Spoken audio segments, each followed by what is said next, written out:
बस बहुत हो गया। मैं अब और इस जिंदगी में नहीं रह सकती। तुमने मुझे सिर्फ मजबूरियां दी हैं, सपने नहीं। मैं सोची थी तुम बदल जाओगे, लेकिन तुम तो वही के वही रहे, गरीबी और बेबसी में। याद वो कहते हैं ना, अल्लाह की चक्की धीरे पिसती है मगर बारीक पिसती है, और जब वो पिसती है तो ना कोई दरवाजा बजता है और ना ही घमंड। शहर के पुराने मोहल्ले में एक छोटा सा घर था। उनमें रहते थे दो भाई। बड़े भाई का नाम था सलीम और छोटे का नाम कलीम। अब्बा के गुजरने के बाद दोनों ने मिलकर एक छोटी सी किराए की दुकान चलाई। विक्रम, तू हिसाब देख, मैं सामान संभाल लेता हूँ। भाई तू मेहनत कर, मैं दिमाग लगाता हूँ, दोनों मिलकर आगे मगर बढ़ेंगे। वक्त के साथ कलीम के हाथ में पैसा आया और पैसे के साथ घमंड। एक दिन कलीम की शादी हुई नसरीन से, और नसरीन खूबसूरत, पढ़ी लिखी, लेकिन दिल की तंग। और सलीम की शादी हुई जुबैदा से। जुबैदा साधारण, सरल, मगर दिल की इतनी पारख कि उसमें पूरी दुनिया समा जाए।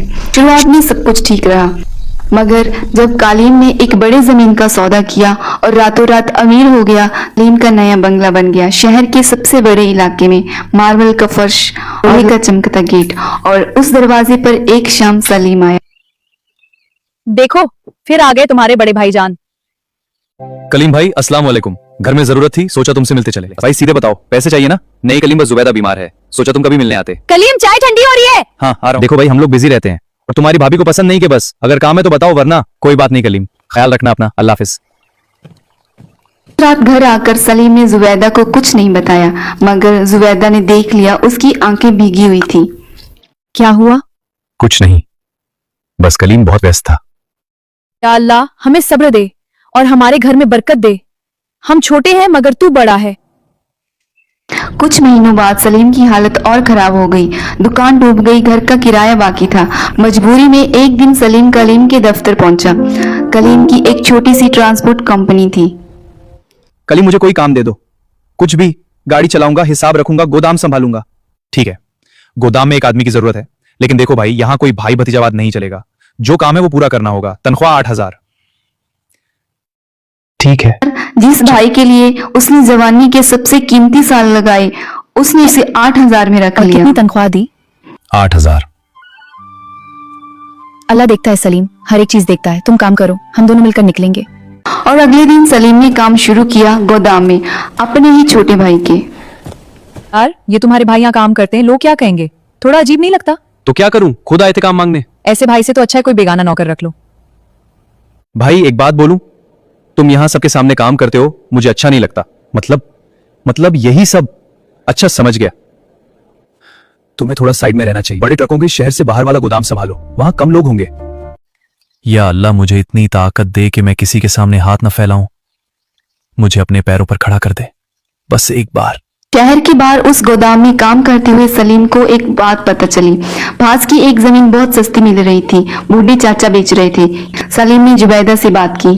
जुबैदा, हमारे पास जो थोड़ी बहुत बचत है वो अगर इस जमीन में लगाएं। कितना है हमारे पास? बस 50,000। जमीन 2 लाख की है। मेरे पास माँ की दी हुई चांदी के कड़े हैं, बेच देती हूँ। नहीं जुबैदा। सलीम, माँ ने कड़े दिए थे ताकि मुश्किल में काम आए, यही वो मुश्किल है, बेचो। अल्लाह तुम्हें जन्नत में उसका बदला देगा। पहले यहाँ दुनिया में दे दे, फिर जन्नत भी सही। बोथ चक लाव टुगेदर। बाकी रकम एक पड़ोसी से उधार ली, जमीन खरीदी। मैंने तुम्हें जो वादा किया था वो पूरा कर रहा हूँ। बाबा जी, ये सब आपका करम है। बेटा, ये जमीन अब तुम्हारी है। शुक्रिया बाबा जी, मैं इसकी हिफाजत करूंगा। अगले 2 साल सलीम ने दिन रात एक कर दिया। दिन में कलीम के गोदाम में काम, शाम को अपनी जमीन पर। उसने उस जमीन पर एक छोटी सी नर्सरी शुरू की। पौधे, फूल, सब्जियां। जुबैदा ने हाथ बटाया, दोनों ने मिलकर हर पौधा लगाया। एक दिन एक बड़े बिल्डर का आदमी उधर से गुजरा। ये नर्सरी तुम्हारी है? जी, हमें अपने नए प्रोजेक्ट के लिए हजारों पौधे चाहिए, क्या दे सकते हो? कितने पौधे? 5,000 से शुरू। सलीम ने उस रात सजदे में जाकर इतना रोया कि शायद फरिश्तों ने भी दुआ कही। सुभान रब्बिया। वो ऑर्डर पूरा किया, फिर दूसरा आया, फिर तीसरा। 1 साल में सलीम की नर्सरी शहर की सबसे बड़ी मंजिल बन गई।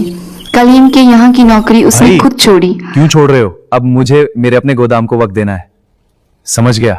उधर सलीम ऊपर उठ रहा था, उधर कलीम की कंपनी में घमासान मचा। नसरीन के भाई ने कलीम को एक बड़े सौदे में फंसाया। झूठे कागज, फर्जी कंपनी। कलीम का करोड़ों का नुकसान हो गया।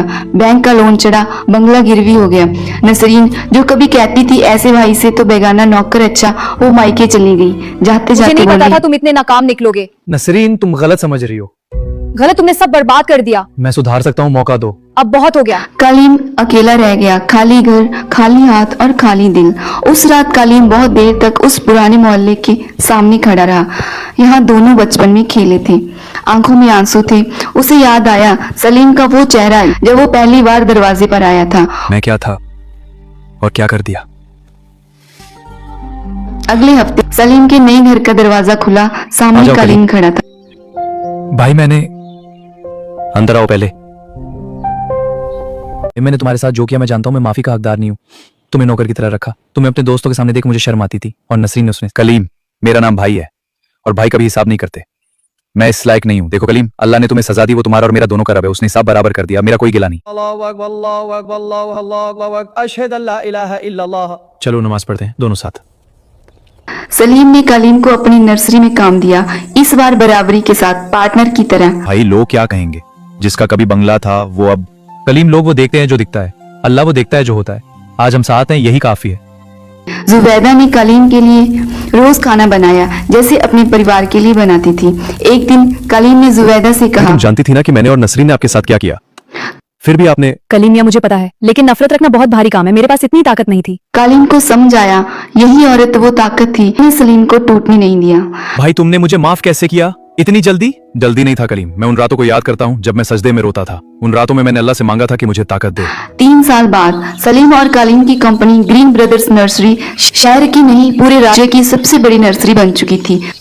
यह कहानी किसी किताब की नहीं लिखी, यह उन लाखों घरों में हर रोज होती है। यहाँ कोई सलीम चुपचाप अंधेरे में दुआ करता है और कोई जुबैदा अपने कड़े बेचकर उसका हाथ थामती है। आपको ये कहानी कैसी लगी कमेंट्स में जरूर बताना और ऐसी कहानियों के लिए चैनल को सब्सक्राइब जरूर करें।